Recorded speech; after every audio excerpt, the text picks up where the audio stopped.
उपरति का लक्षण चल रहा था।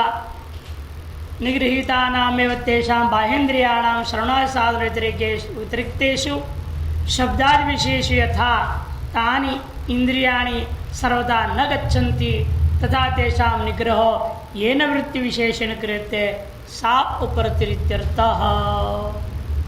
निगृहीत शम और दम के माध्यम से बाह्य सगल इंद्रियों को आप निग्रह कर लिए थे, यानी सर्वतायु निगृहित ही रहे, कदाचित वासना आदि के वजह से पुनर्बहिर्मुख न होवे।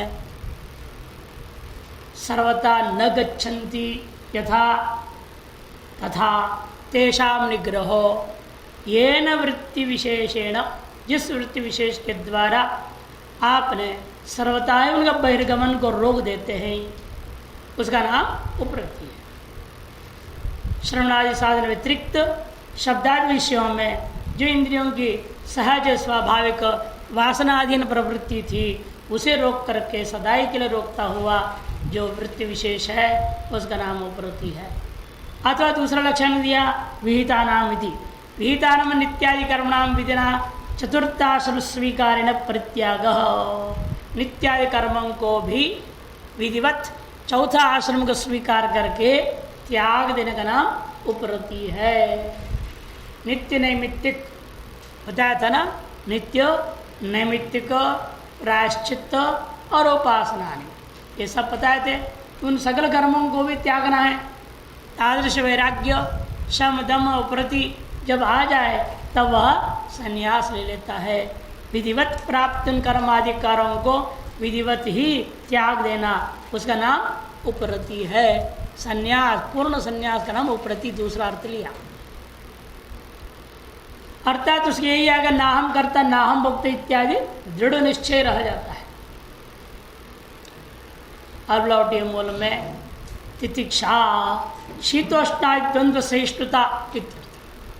शीतोष्णादि द्वंद्व को सहन करना, तार्श भाव से युक्त रहना, उसको कहते हैं तितिक्षा। तितिक्षाया लक्षणम महा तितिक्षेति शरीर धर्म से शीतोष्णादे है जन्य सुख दुखादेश्च शरीरस्य त्यक्तुम अशक्यत्वात् स्वप्रकाश चिद्रूपे स्वात्मनि च शीतोष्णादेर अत्यंत अभाव इति विवेकदीयेन मिथ्याभूतस्य, विवेक दीपेन जो है मिथ्याभूतस्य शीतोष्णादेर द्वंद्वस्य यत् सहनम सा तितिक्षा इत्यर्थः। शरीर का धर्म है शीतोष्ण, सुख दुख और भूख प्यास का अनुभव होना। जब तक शरीर है भूख प्यास तो लगेगी, ठंडी गर्मी ये सामना करना पड़ता है। और शरीर में अनेक प्रकार के कष्ट स्वतः ही जन्म जन्मांतरी कर्मों के कारण से आ जाते हैं, तो उसके कारण से दुख, और जन्म जन्मांतर पुण्यों से ही सुख भी प्राप्त हो जाता है। अधिक द्वंद्वत्रय, शारीरिक में शीतोष्ण है, मानसिक सुख दुख है, और प्राणिक भूख प्यास, ये द्वंद्वत्रय माना गया। इस द्वंद्वत्रय को सहन करना, क्यों सहन कर रहा है? क्योंकि वो देखता है कि जन्य सुख दुख का जो शरीर का त्यक्तुम अशक्यत्वात्, संन्यास ले लिया, सब कुछ त्याग नहीं, इन्हें त्याग नहीं सकते हो आप। यावत शरीर चावत साथ में रहने वाले, इनका त्यागना संभव नहीं है। अशक्यत्वात्, तो क्या करता है फिर वो? स्वप्रकाश जो चिद्रूप स्वात्मा में शीतोष्णादियों का अत्यंत भाव का निश्चय कर लेता है। तार्श विवेक रूपी दीपक के द्वारा मिथ्यात्व सुख दुख आदि द्वंद्वों को जो सहन करता है, मिथ्यात्व दृष्टिया मिथ्यात्व बुद्धि से सहन करना, उसी का नाम तितिक्षा है। निगृहित से मन से श्रवणादो तदनुगुण विशेष समाधि समाधान। मूल में कह रहे हैं निगृहित मन का श्रवणादियों में लगा करके तद अनुगुण जो ब्रह्म रूपी विषय में, जीव ब्रह्मैक्यत्व रूपी विषय में समाहित चित्त को बनाए रखने का नाम समाधान है। नीचे टीकाकार कहते हैं शब्दादि विषयभ्यो निगृहितस्य अंतःकरणस्य श्रवणादो तदनुगुणेषु च तद उपकारेषु अमानित्वाय साधन विशेषो समाधि नैरंतर्येण तच्चिंतनम समाधान मित्यर्थः। कहते हैं कि शब्दादि विषयों से निगृहित संतकरण को श्रवण निध्यासन में लगाया हुआ है। अतएव तदनुगुण जो गीता में 13वें अध्याय में आया है ना, अमानित्वम अदम्भित्वम इत्यादि, उन गुणों को सबको ले लेना। 13वें में क्या अमानित्वम अदम्भित्वम, हाँ 13 में ही उन गुणों को अपनाना है। अमानित्वादि साधन विषयों में जो समाहित रहना, चित्त को उड़ेल के रखना, निरंतर उस आत्मा का चिंतन करना, इसी का नाम समाधान है। और श्रद्धा क्या है? गुरु उपदिष्ट वेदांत वाक्य विश्वास श्रद्धा। गुरु से उपदिष्ट वेदांत वाक्यों के तात्पर्यार्थ लक्ष्यार्थ में दृढ़ विश्वास बनाए रखने का नाम ही श्रद्धा है। नीचे कहते स्पष्टार्थ, ज्यादा कुछ कहने की जरूरत नहीं है। तथा च पूर्वोक्त सकल विशेषण विशिष्टा प्रमाता अधिकारी, इस प्रकार से पूर्वोक्त विवेक, वैराग्य, षट संपत्ति और मुमुक्षुता। मुमुक्षुता क्या चीज है? मुमुक्षुत्तम मोक्षेच्छा, मुमुक्षुर्वै शरणमहं प्रपद्ये, ऐसे श्वेता सूत्र में कहा। वही मुमुक्षु वास्तव में आत्मोपदेष्टा महापुरुषों के शरण में जाता है और आत्मा में ही अंततोगत्वा स्थित हो जाता है। ऐसा जो मुमुक्षुत्व एवं भूता, इस प्रकार के षट संपत्तियां से युक्त साधन चतुष्टय से संपन्न जो प्रमाता है वही अधिकारी है। इस विषय में क्या प्रमाण है? शांतो दांतो प्रसिद्ध इत्यादि प्रधान को परिषद 4:4-22 इत्यादि श्रुते है। श्रद्धा लभते ज्ञानम तत्प्रसहित इंद्रिय स्मृतिकार, गीता में 4:29-39 में और 4:40 में कहा अज्ञश्च श्रद्धानश्च संशयात्मा विनश्यति। अन्वय व्यतिरिक्त मुख से 4थे अध्याय का 39 और 40वें श्लोक में स्पष्ट कहा है श्रद्धा आदि के विषय में। उक्तंच, इतना ही नहीं, सदानंद योगींद्र कहते हैं आचार्य शंकर अपने उपदेश शास्त्र में भी इस बात को सुस्पष्ट कहा है। 16वां प्रकरण 72वें श्लोक में कहा है प्रशांत चित्ताय जितेन्द्रियाय च प्रहीण दोषाय यथोक्तकारिणे गुणान्वितायानुगताय सर्वदा प्रदेयमेत सततम मुमुक्षवे। प्रशांत चित्ताय शम, जितेन्द्रियाय दम है, प्रहीण दोषाय शुद्ध अंतःकरण, यथोक्त कारिणे मैंने आज्ञाकारी है, गुरु की आज्ञाओं का सम्यक पालन करता है, अथवा काम और निषिद्ध को परित्याग पूर्वक नित्य नीति आदि कर्मों को करता हुआ अंतःकरण शुद्धि के लिए प्रवृत्त हुआ है। यथोक्त मैंने विधि में जैसे कहा गया, वेदों में जैसे कहा गया वैसे ही करने वाला है, लेश मात्र भी इधर उधर नहीं होता, उसे यथोक्तकारी कहा जाता है। गुणान्विताय, और गुणान्विताय समधन के बाद क्या था? उपरति, तितिक्षा, षट संपत्ति और समाधान, श्रद्धा समाधान, ये सारी चीज को उन्हें गुणान्विताय सबसे कह दिया। अनुगताय यहाँ पर इसलिए यथोक्त कारण से हमने लिया, वेदविद कर्मों के यथावत करना, क्योंकि अनुगताय से निकलता है गुरु आदेश का भी, आज्ञा का भी सम्यक पालन करना, गुरु आज्ञा कर्त्रे, ऐसा जो मुमुक्षवे। ये तो शिष्य का स्वरूप वर्णन कर दिया। ऐसे शिष्यों के प्रति गुरु का क्या कर्तव्य है वो बता। ऐसे के लिए सर्वदा एतत् सततम प्रदेयम्, ऐसे मुमुक्षु शिष्य के लिए गुरु का कर्तव्य है वह सर्वदा नित्य निरंतर स्वाध्याय के माध्यम से एतत् माने ये जो आत्मज्ञान है वह सततम प्रदेयम्, सतत देनी चाहिए। ऐसे अधिकारी को ही ब्रह्म विद्या दिया जाता है। इस प्रकार से अधिकारी के बारे में स्पष्ट सब उपदेश शास्त्र में भी वर्णन कर दिया है।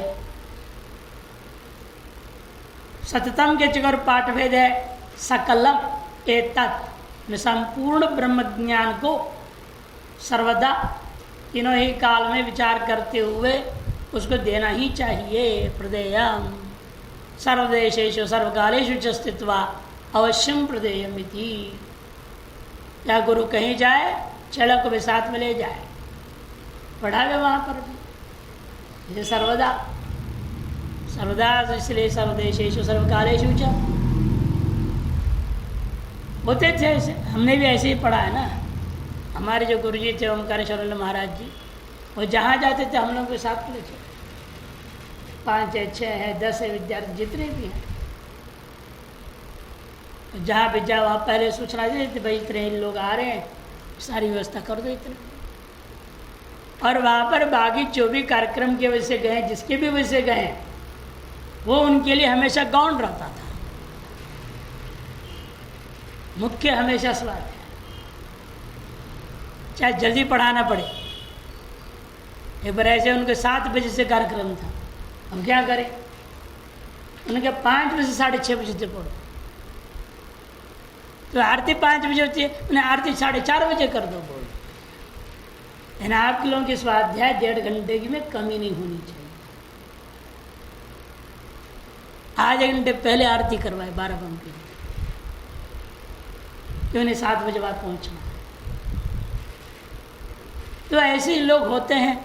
इसे कहते सर्वदा सर्वदे सर्वकाल में व्यवस्थित करते हुए एतत् सकलम एतत्, यह संपूर्ण ब्रह्म ज्ञान अवश्य प्रदेयम, अवश्य देना चाहिए। अब आरंभ होता है, अधिकारी का वर्णन हुआ, अविषय संबंध प्रयोजन है ना। बाकी अनुबंध चतुष्टय में विषय क्या है, कहते विषय जीव ब्रह्मैक्या, जीव और ब्रह्म की ऐक्यत्व निश्चय ही हमेशा सगल वेदांत शास्त्रों का विषय है। तब प्रश्न उठता है, क्या जीव ब्रह्म ऐक्यत्व नीर क्षीर के समान मानी जाए? फिर तो कभी भी फिर कभी ना कभी अलग हो जाएगा। ऐसा पानी मिला भी तो दूध में हंस आ जाए तो क्या करे, वो निकाल देगा। बाकी हम लोग से नहीं हो सकता, ऐसे पानी वाले पीना पड़ता है। बनारस में ऐसे अच्छे सात्विक महात्मा थे, वो दूध लेते थे क्या दुकान से, तो गौ का दूध करके बोल के देता था, गाय का दूध है बिल्कुल पवित्र शुद्ध। तो उन्हें पता चल गया पानी डालता है,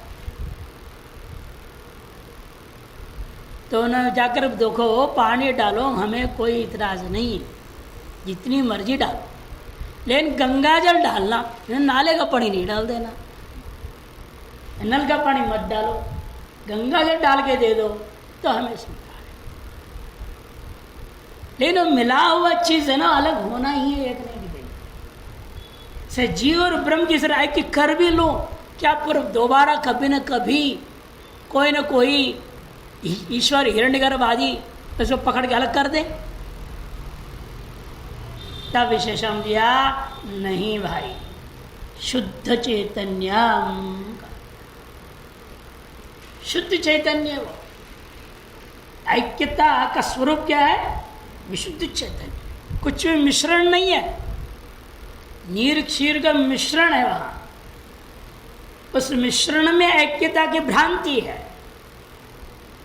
यह गेन केन प्रकारेण किंचित भी मिश्रण नहीं है, अत्यंत शुद्ध है।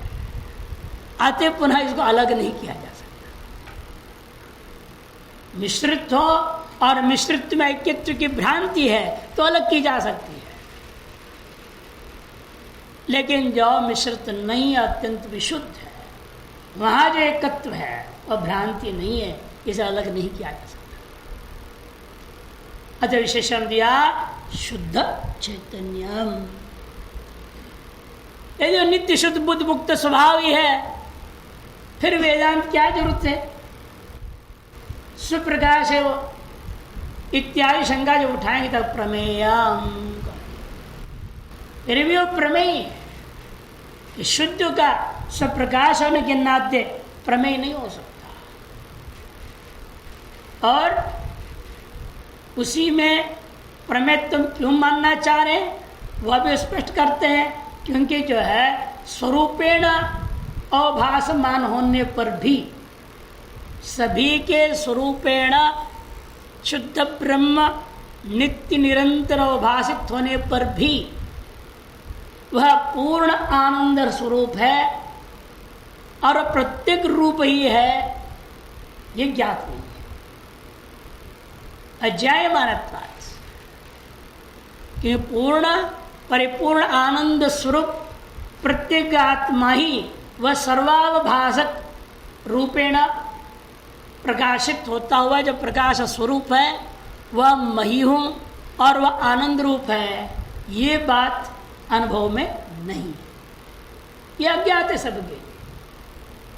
इसलिए तो आनंद की खोज में लगे हुए रहते हैं। कहीं थोड़ी सी आनंद मिल जाता, आज के आनंद की जय हो, अरे आज आनंद थोड़ी मिल गई, बड़े जय जयकार करते हैं।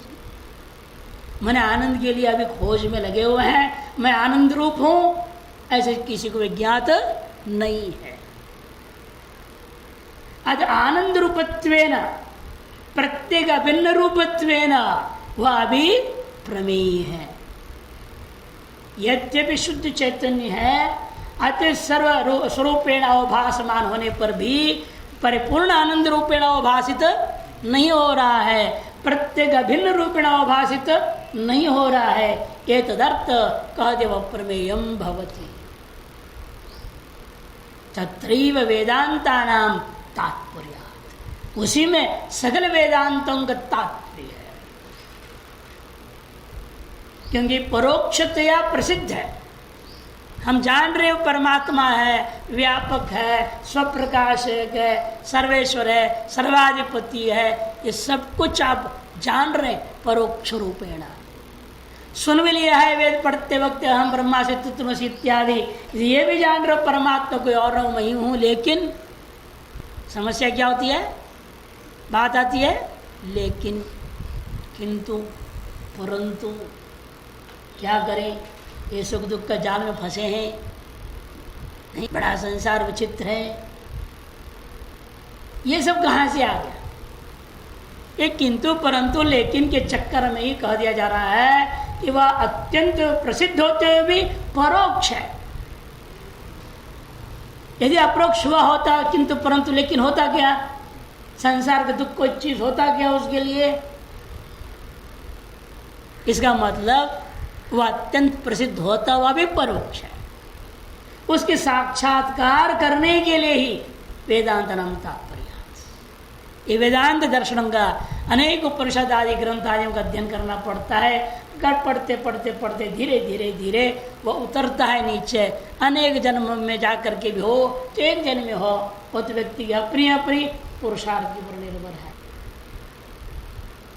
अतएव स्मृतिकार ने कहा श्रोतव्य श्रुतिवाक्येभ्यो मंतव्यश्चोपपत्तिभिः मत्वा च सततं ध्येयः एते दर्शन हेतवः। श्रुतिवाक्येभ्यो श्रोतव्य है आत्मा, उपपत्तियों के द्वारा मंतव्य है वह आत्मा। एतार्श श्रवण और मनन के अनंतर निरंतर ध्येय है वो आत्मा। यही उस आत्म दर्शन का साधन है। ये ते दर्शन हेतवः, ऐसे स्मृतिकार ने कहा है। श्रुति में कठोपनिषद भी कहा सर्वे वेदा यत् पदमामनन्ति। कठोपनिषद 2:15 में, गीता में भी 15वें अध्याय 15वें श्लोक में क्या कहा, वेदेश्च सर्वैर् अहमेव वेद्यो। सकल वेद के द्वारा वेद्य कोई और नहीं, बाहर मैं ही हूं। वेदेश्च सर्वैर् अहमेव वेद्यो, स्पष्ट कहा है। अतएव सर्व वेदांता नाम तात्पर्य जो है इस विषयभूता जीव ब्रह्म ऐक्यत्व शुद्ध चेतन प्रमेय के बारे में ही है। विषय के अनंतर आता है अब संबंध। उससे पहले थोड़ी विषय को लेकर के जो टीकाकार ने कहा अविद्याध्यारोपित सर्वज्ञत्व किंचित जत्वादि विरुद्ध धर्म परित्यागेन अवशिष्टम शुद्ध चैतन्यम जीव स्वरूपम एव सर्वेषां वेदांत वाक्यानां विषय इत्यर्थः। अविद्या के द्वारा अध्यारोपित हो चुका है क्या? सर्वज्ञत्व और अल्पज्ञत्व। वह सर्वज्ञ है, मैं अल्पज्ञ हूँ। वह सर्वशक्तिमान है, मैं अल्पशक्तिमान हूँ। वह सत्य संकल्प है और मैं मिथ्या संकल्प वाला हूँ। इत्यादि इत्यादि रूपेण विरुद्ध धर्मों का जो अध्यारोप हुआ है अनादि काल में कभी हुआ, सब अनादि इसलिए कहा जाता है, उसका परित्याग पूर्वक अवशिष्ट जो शुद्ध चैतन्य को ही अपने जेस ऊपर स्वरूपेण सगल वेदांत वाक्यों के द्वारा कथन किया गया है, अतः वही हमारा विषय है। संबंध क्या होता है? हमेशा ही तदैक्य प्रमेय से तत्प्रतिपादक उपनिषद प्रमाण से च बोध्य बोधक भाव संबंध। प्रतिपाद्य प्रतिपादक भाव अथवा बोध्य बोधक भाव रूपा संबंध समझो। वह ऐक्य जो प्रमेय होता ब्रह्म तत्व जीव ब्रह्म ऐक्यत्व रूपा प्रमेय जो तत्व विषय हो गया और उसका प्रतिपादन करने वाला यह उपनिषद रूपी प्रमाणात्मक ग्रंथ हो गया। यह ग्रंथ प्रतिपादक है, प्रतिपाद्य ऐक्य है, इसलिए प्रतिपाद्य और प्रतिपादक नाम के एक संबंध विशेष की हम परिकल्पना कर लेते हैं। वह संबंध यहाँ पर अनुबंध चतुष्टय का संबंध माना गया। अब प्रयोजन क्या है? प्रयोजन तो तदैक्य प्रमेयगत अज्ञान निवृत्ति ही स्वस्वरूप आनंद वाप्तिश्च तृतीयशकम आत्मतीत्या श्रुत है ब्रह्मित ब्रह्मित्या श्रुतिश्च। प्रयोजन क्या है? तदैक्य प्रमेयगत अज्ञान निवृत्ति ही जीव ब्रह्म ऐक्यत्व भूता जो प्रमेय में अध्यारोपित जो या आवृत्त जो आवरण जैसा भाषित होता है जो अज्ञान है, उस अज्ञान का निवृत्ति ही प्रयोजन है। अज्ञान निवृत्ति रे प्रयोजन। ऐसे जब कहो तो वैशेषिक भी कहते हैं सब पदार्थों का ज्ञान से मोक्ष होता है। माने सब पदार्थ विषय का ज्ञान जब सब पदार्थों के ज्ञान के द्वारा निवृत्त हो जाए तब 21 प्रकार के दुख का ध्वंस हो जाता है। 21 प्रकार के दुख का ध्वंस हो जाने का नाम ही मोक्ष है। फिर आपके मत में वही हो गया। अज्ञान का निवृत्त होने का मतलब क्या? सत पदार्थ का ज्ञान होना। सत पदार्थ ज्ञान होने का मतलब 21 प्रकार के दुख का ध्वंस होना। फिर आपके वेदांत में वैशिष्ट में अंतर क्या है? सिद्धांति ने शब्द आगे जोड़ा आनंद अवाप्तिश्च। उनके यहाँ दुख ध्वंस होता है लेकिन आनंद की प्राप्ति की कथा करते नहीं। आनंद प्राप्ति के बारे में उन्होंने कहा नहीं है। और हमारे यहाँ क्या है? परिपूर्ण आनंद की प्राप्ति होती है। लेकिन परिपूर्ण आनंद प्राप्ति के बारे में संशय होता है। कुमार भट्ट का मानना है कि नित्य निर्तिशय जो है सुख का आविर्भाव पूर्वक निशेष दुख का उच्छेद हो जाने का नाम मोक्ष है। नित्य निर्तिशय सुख आविर्भाव पूर्वक निशेष दुख का नाश का नाम मोक्ष है। ऐसे कौन कह रहा है? कुमार भट्ट मीमांसक। राबी वही हो गए। अज्ञान निवृत्ति पूर्वक आनंद प्राप्ति, यही उन्होंने भी कहा है। तब सिद्धांत ने एक और शब्द जोड़ दिया, स्वस्वरूप। उनके यहाँ जो आनंद अभिव्यक्ति है स्वस्वरूपत्व नहीं है। वेदांत कहता है वो आनंद अभिव्यक्ति अज्ञान निवृत्ति पूर्विका जो होती है वह स्वस्वरूपेण ही होता है। उनके यहाँ स्वस्वरूपत्व अनुभव नहीं है कि उनके यहाँ आनंद क्या है? आत्मा का गुण है। नहीं है जैसे है ना मीमांसक भी। सुख क्या है? आत्मा का गुण। आनंद आत्मा का गुण है। अच्छा आत्मा का स्वरूप नहीं है ना। इसे जो उनके यहाँ आनंद अभिव्यक्ति कहा गया है वो आनंद आत्मा में गुण रूपेण अभिव्यक्त होना, आत्मरूपेण आनंद का अनुभव होता नहीं। यही मीमांसक और वेदांति में अंतर है।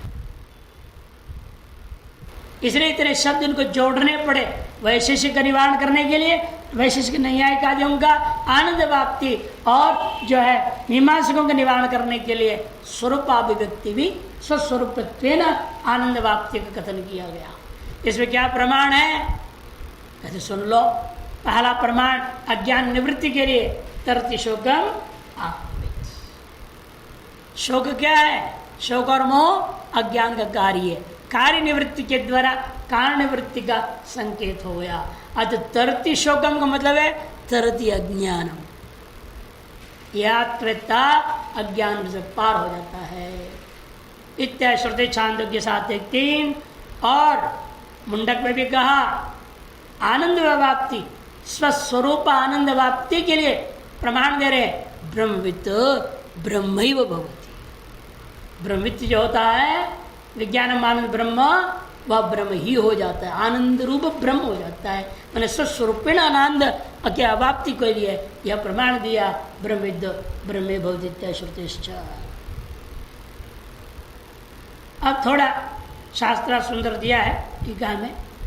ब्रह्मात्मैकत्व लक्षण छिन्मात्रगत अज्ञान तत्कार्य सकल प्रपंच निवृत्ति पुनरुत्पत्ति भाव रूपा स्वस्वरूप अखंड आनंद प्राप्ति फलम इत्यर्थः। तब पूर्व पक्ष ननु लोके अप्राप्ति से क्रिया साध्यस्य स्वर्गादि पुरुषार्थित्व फलत्व दृष्ट। लोक में चाहिए देखते हैं अप्राप्ति की प्राप्ति, और अप्राप्ति की प्राप्ति में कैसे क्रिया द्वारा साध्य मानता है। जैसे अप्राप्तता स्वर्ग, उसकी प्राप्ति के लिए यज्ञ करता है, यज्ञ रूपी क्रिया के द्वारा साध्य अपूर्व के माध्यम से मरणोत्तर काल में स्वर्ग को प्राप्त करता है। अतः स्वर्ग को फल कहा गया। और यहाँ आप कहें तो अप्राप्त प्राप्ति है ही नहीं, नित्य प्राप्त है। इसको अपने फल प्रयोजन कैसे कह दिया? ये पुरुषार्थ कैसे हो गया? यहाँ कोई पुरुषार्थ करेगा ही नहीं, क्रिया संपादन नहीं है ना। अप्राप्त प्राप्ति के लिए क्रिया जरूरत है और क्रिया के लिए करने के लिए पुरुषार्थ होता है। अतः आपके वेदांत का जो प्रयोजन है, इस प्रयोजन में कोई पुरुषार्थी में नहीं दिखता है, तो कौन प्रवृत्त होगा तुम्हारे वेदांत में से? अत्र तो नित्य प्राप्त से आत्मस्वरूप से क्रिया साध्यत्व भावेन पुरुषार्थ भावात कथम फलत्वम इति चेत न। इसलिए आपका मोक्ष पुरुषार्थ ही नहीं। तब पूर्व पक्षी के स्वभाव में कहते न तस्व पुरुषार्थत्व नियमाभावात। इसलिए पुरुषार्थ का तात्पर्य यह नहीं है जो भी क्रिया साध्य वही पुरुषार्थ है। यह किसने कहा आपको? तस्व माने क्रिया साध्य शिव फलम पुरुषार्थम, ऐसे किसने नियम बना दिया? आप मीमांसक लोग भले बना लें, क्योंकि आप मीमांसक सिद्धांत है आमनाय से क्रियार्थत्वाद अनर्थक्यम अतदर्थाना। पूरा वेद क्रिया पर क्यों माना, ब्रह्म पर नहीं मानता है। इसलिए क्रिया द्वारा संपादन करना ही फल है, वही मोक्ष है, वही पर जो भी आपका प्रयोजन है वही पुरुषार्थ है। लेकिन हम इसको नहीं मानते। हमने क्या कहा? सगल वेद के द्वारा प्रतिपादित क्या है? जीव में तो क्रिया नहीं। इसलिए कहते भाई लोक में जो दृष्टि है मान भी लिया जाए, लेकिन वह कोई नियम सार्वत्रिक लागू नहीं हो सकता। तो शिव पुरुषार्थत्व नियमाभावात्। यथा लोके कस्यचित् विस्मृत कंठ मणे हस्त तत्प्रयुक्त शोकाग्नि संदेह्यमानस्य आप्तोपदेशोत्तर कालम स्वकंठगत चामी कर प्राप्तिरपि पुरुषार्थत्वात् फलत्वं दृष्टान। वह नियम का भंग हुआ, देख लो, लौकिक दृष्टांत से ही उस नियम का भंग कर दिया। कंठ चामीकरण न्याय बोलते इसको, कंठ चामीकरण न्याय। किसी व्यक्ति ने कंठ में माला पहना हुआ था और नहाने के लिए चला गया स्नान घर में, माला उतार करके वह टांग दिया, नहाने की तैयारी कर ली, लेकिन देखा भी गर्म पानी नहीं है। तो क्या किया? वो माला पहन के बाहर आ गया। आ करके कुछ देर बाद पत्नी है या चेड़े हैं किसी ने, है महाराज तैयार हो गया पानी, गर्म पानी। वो गया और नहा लिया फटाफट, वो बाहर आ गया। जब बाहर आने लगा देखा, अरे मैंने तो यार माला टांगा था, माला कहाँ गया?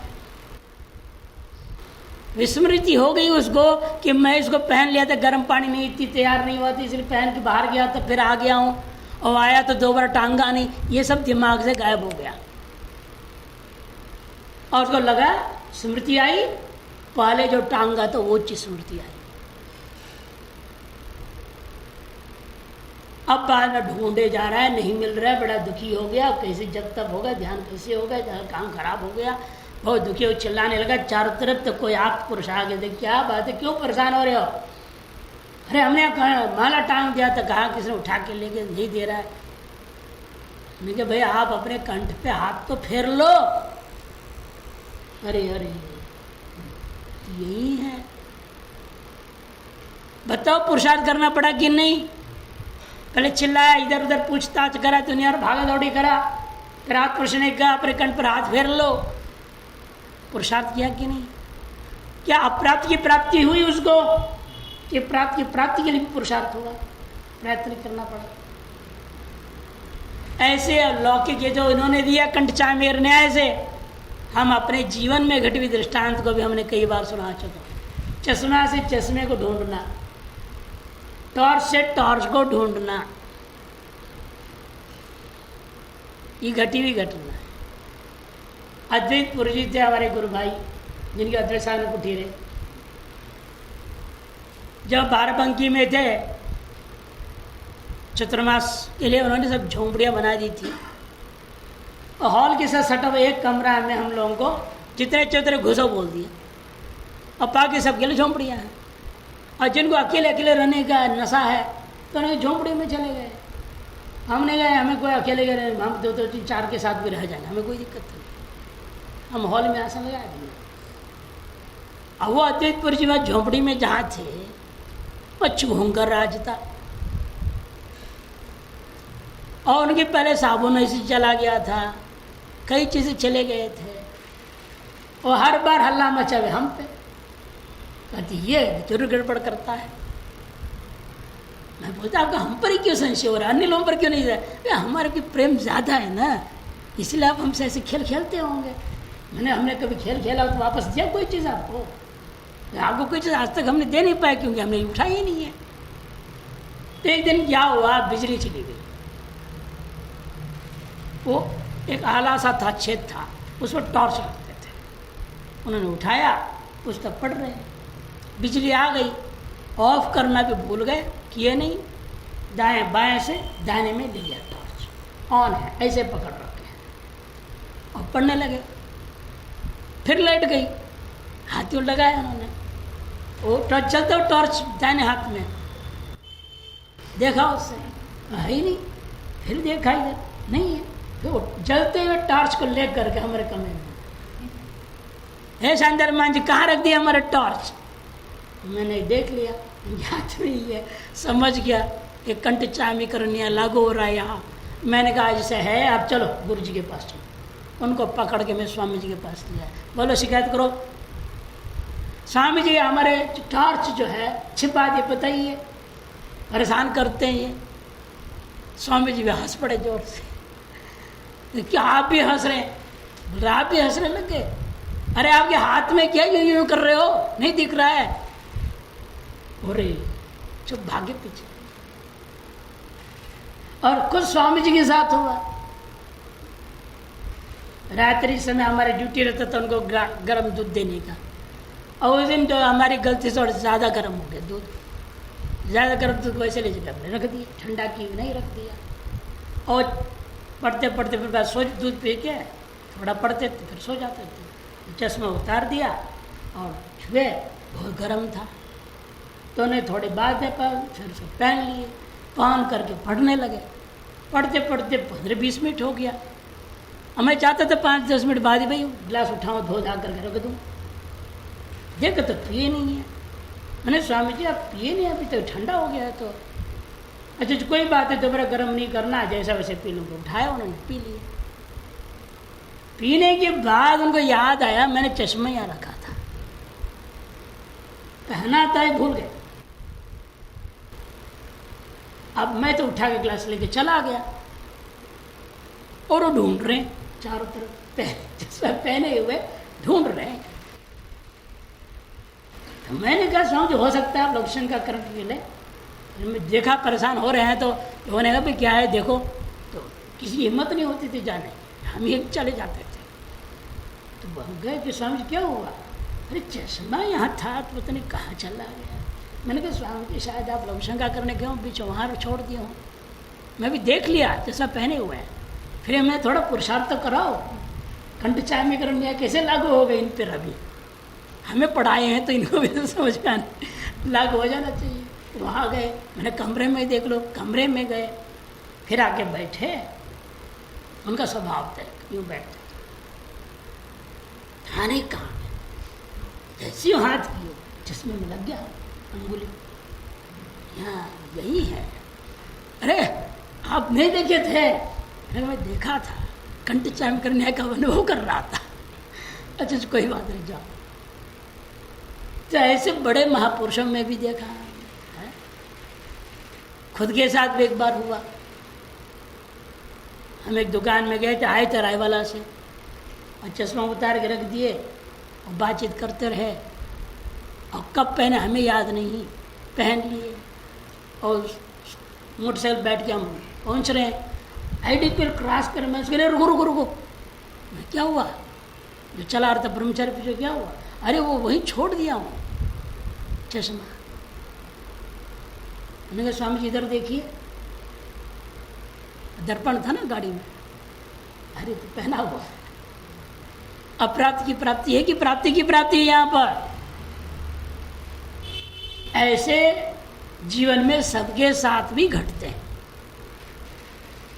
उसको कंठ चामीकरण न्याय उसी को इन्होंने बताया। कोई भूल गया था, कंठमणे है तत्प्रयुक्त शोक, किसी व्यक्ति को विस्मृत हो गया कंठगत मणि का और उसके कारण से शोक हो रहा था, तब संदेयमान उस पुरुष को आप पुरुष ने उपदेश दिया। उत्तर काल में स्व कंठगत चामिर की जो प्राप्ति हुई, वहां देखो अपराध की प्राप्ति नहीं है, प्राप्त की प्राप्ति है, फिर भी वह पुरुषार्थ किंचित करना पड़ता है। इसे पुरुषार्थ अप्राप्त की प्राप्ति के लिए ही होती है, ये जो आपका कहा वो गलत है, व्यभिचरित हो गया। प्राप्त प्राप्ति के लिए भी पुरुषार्थ होते सिद्ध हो जाता है। दृष्टम एवं अत्रापि, ठीक इसे यहाँ पर भी नित्य प्राप्त से आत्मा अज्ञान मोह अंधकार आवृतत्वेन, अज्ञान एवं उसे कार्य मोह रूपी अंधकार से आवृत हो जाने के नाते विस्मृत स्वरूप ज्ञान से, विस्मृत स्वरूप ज्ञान वाला जो पुरुष है, उस पुरुष के प्रति गुरु श्रुति वाक्य श्रवण अनंतरम अज्ञान मोहांधकार निवृत्तो सत्यान, गुरु और श्रुतियों के वाक्य श्रवण के अनंतर अज्ञान और से कार्य मोह रूपी अंधकार के निवृत्त होने पर स्वयं सम्यक प्रकाशमान चिद रूप से स्वयं ही सम्यक स्वयं प्रकाशमान जो चिद रूप से सिद्ध सेवात्मना, पूर्व से सिद्ध पूर्व से प्राप्त आत्मा का ही पुनः अनुभूति मात्र हुआ, विस्मृति की निवृत्ति हुई। यही गीता में भी कहा, इसलिए नष्टो मोह स्मृतिर्लब्धा, और मोह का कारण होता ज्ञान, वह नष्ट हो जाने पर, विस्मृति का कारण का नष्ट हो जाने पर पुनः स्मृति होना ही वास्तव में मोक्ष होता है। वही वास्तविक फल है, वही परम पुरुषार्थ है, ये सिद्ध होता है। इसे वेदांत मत में हम उसी को प्रयोजन मानते हैं।